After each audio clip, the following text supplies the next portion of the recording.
आज हम बात कर रहे हैं कुंडलिनी शक्ति के बारे में। हम सभी जानते हैं कि महादेव को देवों के देव बोला जाता है। वो सबसे प्रथम पूज्य देव होते हैं। त्रिदेव हो या जितने भी देव हो, उसमें भोलेनाथ को सबसे बोलते प्रथम माना जाता है, सबसे बड़ा देवता माना जाता है। जिस प्रकार आप देखें कि जितने भी पावरफुल देवता हैं, उसमें ब्रह्मा विष्णु महेश आते हैं, जिनके पास भी अस्त्र शस्त्र हैं और दिखाई देते हैं वो उनके अस्त्र शस्त्र। जिससे भगवान विष्णु के पास चक्र हैं, भगवान शिव के पास त्रिशूल है। इस प्रकार तो इनको पूजना बहुत ज़रूरी हो जाता है। उसके साथ ही फिर भी पिता से भी ज़्यादा पहले श्री गणेश, मतलब उनको प्रथम पूज्य माना जाता है। क्यों ऐसा है? क्योंकि ये जो प्रथम पूज्य गणेश है, उनके बिना आप कोई भी चीज़ नहीं कर पाते हैं। मतलब आप बोल सकते हो कि आपकी जो कुंडलिनी शक्ति वो ऊपर नहीं जा पाती और ऊपर की जो एनर्जी वो नीचे नहीं आ पाती। नमस्कार दोस्तों, मैं प्रज्ञा आपका हार्दिक स्वागत करती हूँ अपने प्रोग्राम में। दोस्तों, मेरा व्हाट्सएप नंबर है, यदि किसी को भी कुंडली से रिलेटेड जानकारी चाहिए, कुंडली बनवाना हो, तो आप इस पर संपर्क कर सकते हो और इसके चार्जेस हैं। और यदि मेरा प्रोग्राम आपको अच्छा लग रहा है तो लाइक करें, शेयर करें, प्लीज़ सब्सक्राइब जरूर करें। कुंडलिनी शक्ति होती है, वो जो शक्ति होती है वो, और आज्ञा शक्ति जो थर्ड आई, जिसको तीसरी आंख भी कहते हैं, जिससे भगवान शिव के पास है वो, जिसको हम हमारे जो बोल सकते हैं नेत्र के और आईब्रो के बीच में जो होती है, जिसको यहाँ पर आज्ञा चक्र होता है वहाँ पर स्थित होती है। इसके साथ ही जो कुंडलिनी शक्ति है ये मूलाधार और स्वादिष्ठान के बीच वहाँ स्थित रहती है, खासकर मूलाधार पर स्थित होती है।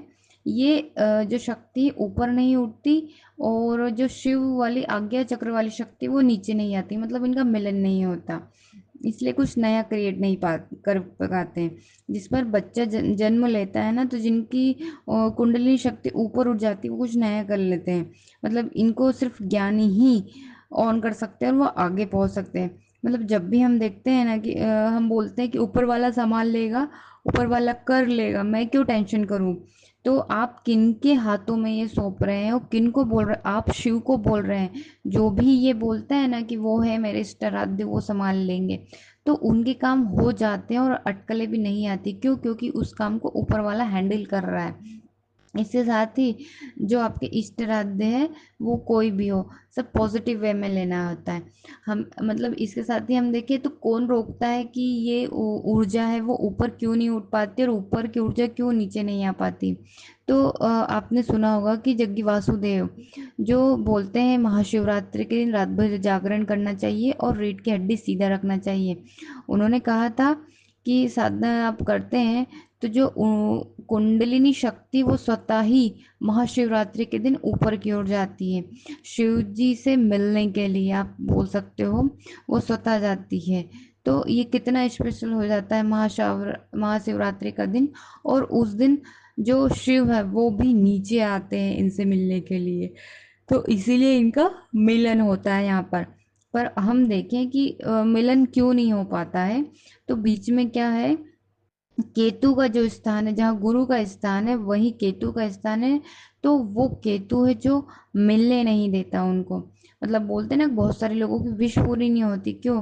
क्योंकि यदि ऊपर सोच लिया जैसे आपने कि गाड़ी चाहिए, बंगला चाहिए, पर शक्ति तक तो वो चीज़ पहुंच ही नहीं रही है, क्रिएट ही नहीं होगी, तो फिर वो कैसे मिलेगा? जब शक्ति और शिव दोनों मिल जाते ना, तभी कोई चीज़ क्रिएट होती है। मतलब जहाँ गुरु आपने बना लिए, तो आधे काम तो वो ही कर देंगे आपके, क्योंकि केतु ही यदि आपने गुरु बनाया तो आपके गुरु तत्व एक्टिव हो जाएगा और केतु तत्व भी एक्टिव हो जाएगा। तो मतलब जब ये सोई हुई शक्ति जागती है, तो आप बोल सकते हो सिद्धि मिलती है, जिसको बोलना मोक्ष मिल सकता है, हठ योगी ये लोग कर लेते हैं।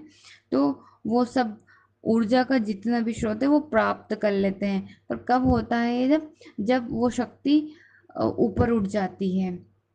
तो आज यही देखा कि क्या कुंडलिनी शक्ति कैसे उठती है और क्या करती है।